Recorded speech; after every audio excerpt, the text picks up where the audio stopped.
So go ahead and log into eCampus. Great. Now that you're logged into eCampus, select the profile tile in the middle of the screen. On the left-hand side, select contact details. We're going to go ahead and edit some of your contact details. As you can tell, your SCU email account is automatically populated, and that's great. While you're a student, we will always email you using the SCU email account. We need you to add a secondary email account and mark it as preferred so that we can report a personal email account to the government. Go ahead and click the plus button under the word email. Select home as the type and add your personal email account. Select preferred and click save. Excellent. Now we're going to add your phone numbers. Click the button that says add phone. For the type, select mobile. This is where you're going to add your US mobile number. You will not add a country code for your US mobile number. Skip the country code field and go to phone number. Add your US mobile number. Do not include any special characters. Excellent. And we're going to leave this as your preferred number because this is your preferred phone number. Click save. In addition to your US mobile number, we do need you to add an international phone number, a phone number that is not a US number. If you have one, you will add yours. If you don't have one, you can add an international phone number for a friend or family member. Select the plus button under phone. For the type, select perm/home.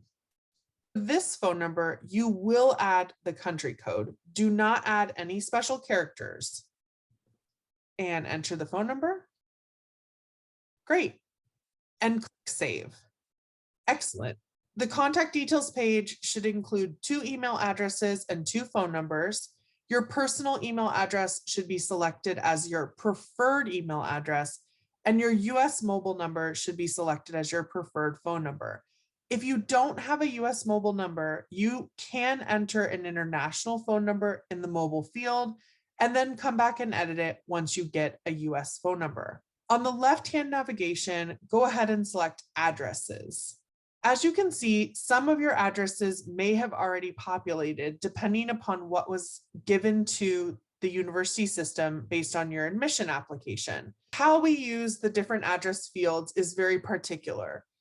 Each address field in eCampus correlates with an address field in the government system. So it's very important that you follow these instructions carefully. First, I'm going to have you select the permanent address. Select the address that's already there. The permanent address should be your US address where you sleep at night. I know this sounds kind of contradictory, but the permanent address is the address that we use to report to the government where you live. So go ahead and edit the permanent address to be your US address. Address line 1 will be the street number, the street name, and on address line 1, you're going to also include the apartment number and the apartment name. We want you to remove any extra characters. So in this example, we'll have you remove the comma after street, and we're going to have you abbreviate apartment to say APT. Put the PT in apartment as lowercase. Excellent. For your US address, address line 2 and 3 will be left blank. And you're going to leave the last line, the county, blank as well. This is a properly formatted address. You'll see that there are no extra characters and there are no additional pieces of information used. This is how we write addresses in the US, and this is how the address will be reported to the government. You can click save.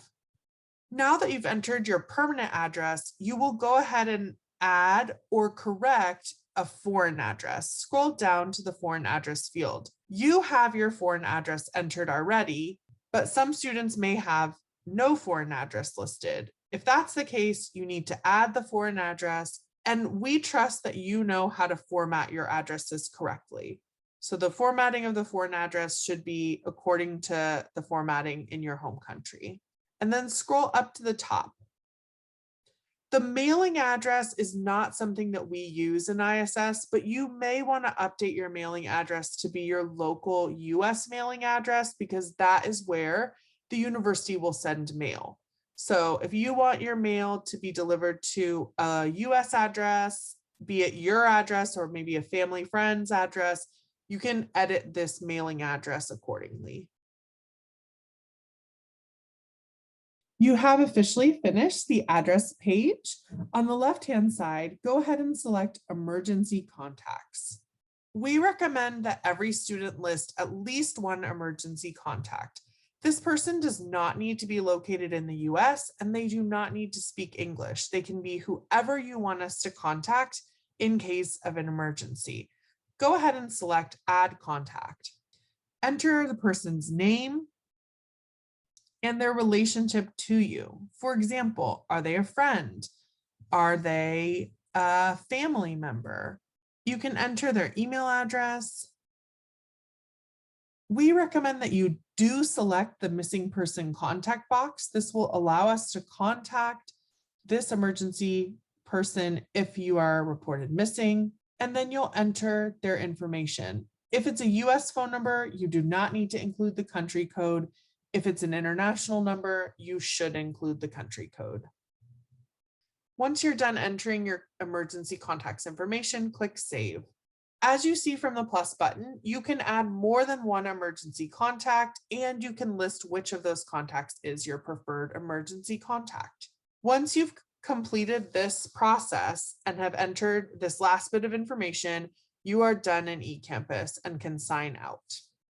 For students that live on campus, you should update your permanent address in a very specific way. Select the permanent address. Address line 1 will always be 500 El Camino Real for students that live on campus. For students in on-campus housing, address line 2 should be the name of your residence hall and your room number. Go ahead and add room after the word hall.